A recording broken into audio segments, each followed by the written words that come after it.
Hey, it's John and Mike, brew-news.com, and as Mike just told me, it's Miketoberfest. It's Miketoberfest. Coming at you. I'm not even sure what that means. I think this is a rebrew from last year's Oktoberfest, done through the lens of one Mike Warren to, I don't know, tantalize all the viewers out there. Improvements? What is the big difference? What am I chasing? What What are you going after? Yeah. You know, as things get close, like I have a long commute back and forth to work. Yes. And so if I'm listening to beer podcasts, or if I'm just not listening to anything, and I start dreaming of beer and thinking about ways to brew it, I sort of drive off the road. Sort of just start to rethink of some of the ways I want to experience some of these styles. So this is sort of my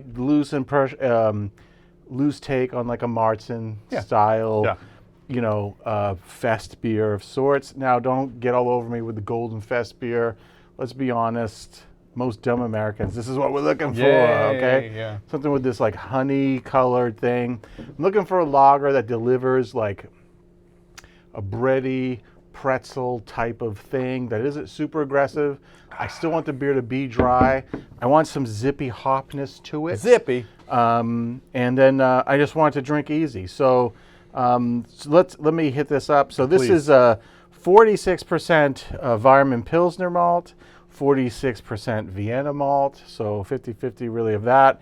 And then it's 8% Caramunich 1, which is about 35 Lovibond. At least the stuff I had was 35 Love, just to sort of fill in some of the gaps. Caramunich is a weird, right? It's not crystal malt. It is a crystal malt, but it's weird. But anyway, so I'm sort of, it's a cheater malt for that bready, if you believe in the decoction type malt. Anyway, it's just a bready malt. That's what that's in there for, breadiness.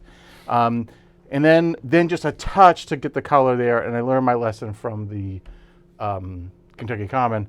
This is then the rest of this 1 ounce of Midnight Wheat, just because that's all I had left, really, actually. And my goodness, but I didn't want more than that, so it's just enough to make sure I could get to that pot o' honey color. Sure. Water, a little bit of lactic acid to get the pH there, but then it's this is a 3.5 gallon batch, so it's 2.5 grams of gypsum, 1 gram of magnesium sulfate, and then 1.5 of calcium chloride. The hops for this thing: 60 minutes, half an ounce of Sterling, 7.8% alpha acid. And then it's 1 ounce at 15 minutes of Hallertau Mittelfrüh. And then it's another ounce at 5 minutes to go of Hallertau Mittelfrüh. Yeah. And then my mash schedule, my typical mash schedule for a dry out lager is I went 40 minutes at 145. I went 15 minutes at 155. And then I mashed out at 168 for another 5 minutes. That doesn't include ramping time. So altogether, it's probably closer to like 75 plus minutes of mashing. The original gravity on this was 1055. It finished at 1015 for about 5 1/4 ABV. And I went for it with this, and I did a starter. This is Wyeast 2308 Munich Lager. Yeah, man. Munich Lager. All right. So that's the beer. That's the thing. And here we go. Well, yeah, I think you nailed it with the color, if that's what you were going for. That, honey pot. I just grabbed a bear of honey from the store. Yep. That's what it looks like. I mean, really, wow. That's in the light. It's beautiful. That's first and foremost.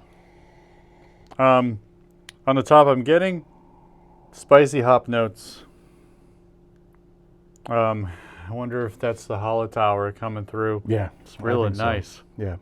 It's really nice. Definitely spicy, not herbal, not earthy. It always gets me because these guys, this was 2.8% alpha acid, those Mittelfrühs. But I think they just must have enough, that's alpha acid, but they have the rest of the other stuff. Yeah, is there. Right? Yeah. Growing hops in that continental European region these days, like we're in trouble with these noble hops. Yeah. Just climate change is not helping them out. But as long as we can keep that oil profile going, we'll still get this nice zippy hop thing. And then there's notes of the malt. Kind of getting.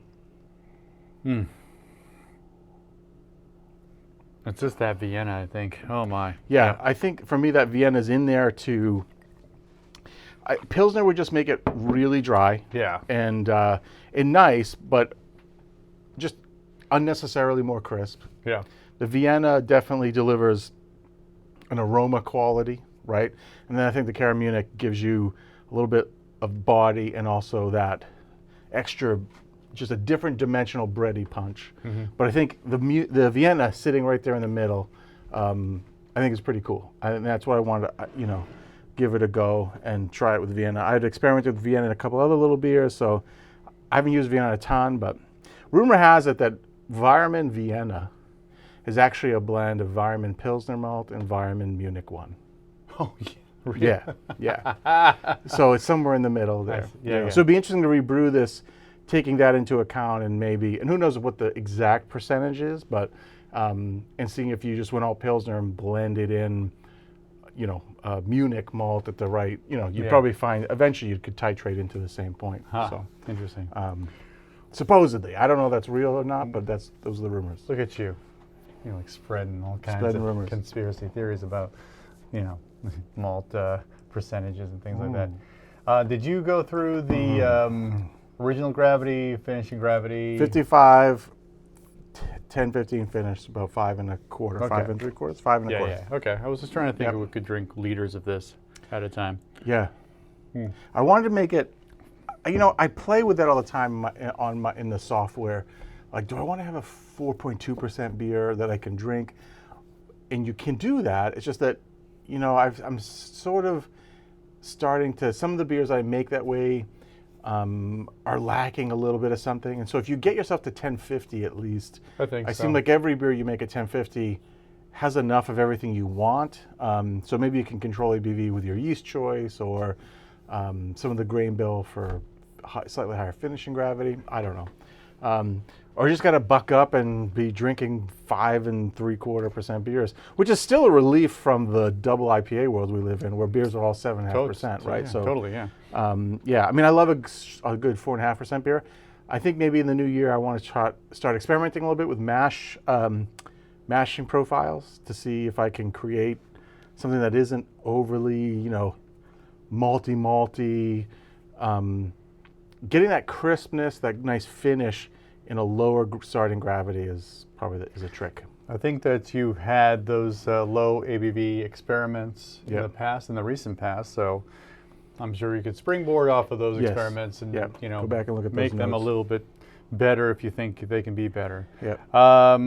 Yeah, man, I think I was just thinking, like, if there was a real Miketoberfest, that we'd have steins like this big. Yep. And we'd be, holding them out, and there'd be lots of feats of strength and so on.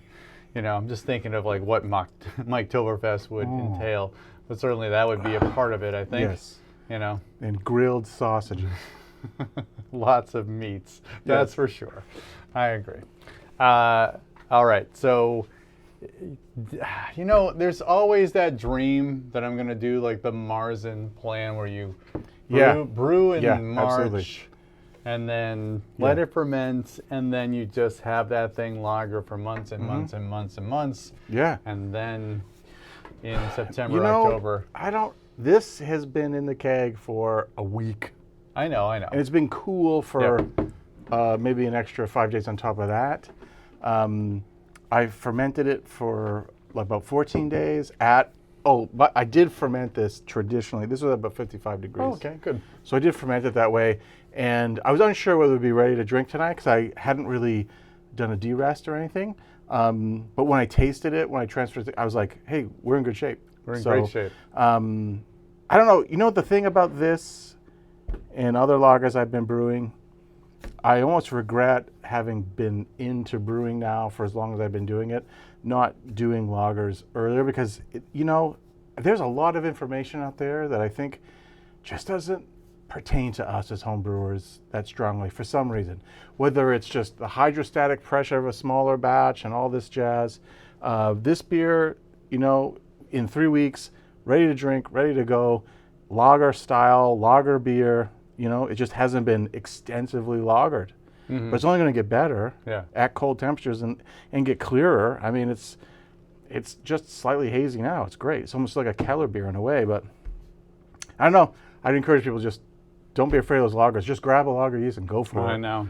Go for it. And don't be afraid of like, there's so much, I think, no pun intended, so much pressure to pressure ferment, right? This is not that. I mean, you can do that, but I don't know. I just fermented it, man. I just fermented it. It's not hard. This stuff isn't hard. Yeah. So. Yeah, people have been doing it for hundreds of years, so like that. It doesn't need to be anything fancy. Yeah, man. I still just came back to the dream though. Like, yes, brew in March. Yes. Let that just sit in your fridge for 4 or 5 months. Yeah. That would be great.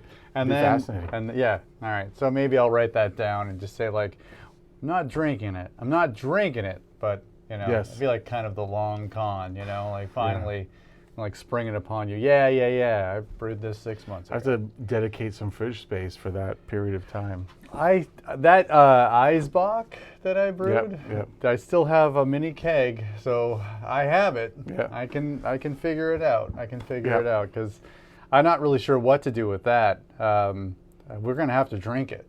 Yeah. We're gonna have to drink it. Maybe that's a end of the year type thing. Maybe. Maybe I'll bring that out for like some of the final videos of 2024 and just see how that turned out. Because that's something. All right, I'll stop yapping. I hope you enjoyed this video. If you did, give us a old thumbs up. We appreciate that. We also appreciate if you subscribe to our channel because we do this kind of homebrewing stuff every single week. For John and Mike, brew-dudes.com. Woohoo! Miketoberfest, brew on! Cheers!